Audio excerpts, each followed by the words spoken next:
स्वरूप कुमार राउत आमर जोटा प्रोब्लेम है जे केन्द्रापड़ा 150 ରୁ 200 पिला देइथिले पैसा जोटा 35,000 टेक्नीशियन आ सुपरवाइजर 45,000 से लगे आम बारंबार केस दे चलु जोटा कोर्ट रु 16 केस जाई सारा एपर्यंत किसी आईआईसी मैडम जो पूर्व थे 1.5 वर्ष 2 वर्ष केस गड़े चलले किसी भी एक्शन हो पारा ना ता प्रति आम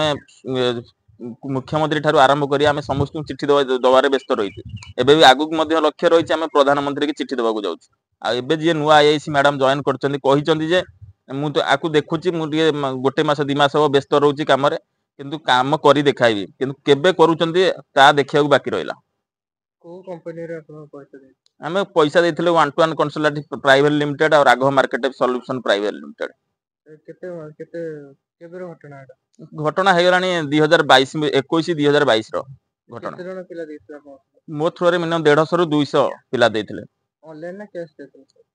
कैश भी देइचंदी 50% पिला ऑनलाइन पेमेंट भी करचंदी जोटा तांकर अकाउंट को डायरेक्ट ट्रांजैक्शन हेजी जो माने कंपनी न थिले डायरेक्टर सब चाकिना रे फ्रॉड चलतो Tata Tata company I card धरई किना टाटा कंपनी एमि जे पिला घर घर बुले मीटर सर्वे भी करे देले किंतु तापर दरमा भी पिला पाइना जोटा 3 मास रे हम क्लेम करछ जे पूर्व जे आईएसएस कोन पे कार्य नेले पूर्व आईआईसी मैडम जेहेतु माने से कंपनी लक्ष 2 लाख 4 लाख 5 लाख पके देथबो आ से थिला कार्यानुष्ठान नेलेनी आमे तो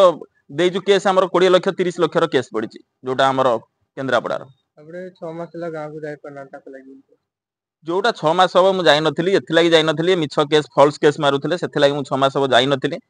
ता परे भी मु बहुत जल्दी एना पहुंची बे हमर जोटा रहिछि सब गरीब लोक हेल्प रे जो काम चलीछि बहुत जल्दी करिकिना फेर गार को भी बहुत जल्दी पहुंची मुख्यमंत्री कोन कहय छै मुख्यमंत्री की एतिकी ही वार्ता दे मो तरफरु जेहेतु हमर सम्माननीय मुख्यमंत्री रहिचंदी जेहेतु माने जो बीजेपी गवर्नमेंट रो काम चलीछि ता परे भी बदनामी आईआईसी सेमिति आगुर मध्य बदनामी करथिले मुख्यमंत्री की ता परे भी जनसाधारण को भी हैरान करूचंदी बहुत जल्दी तांको प्रति एक्शन निया जाऊ एबे जो आईएसएस से करिबे बोली को आशा लागुचे करिए बेल तो आशा लागुची आगु कोन हबो जणा पड़ियो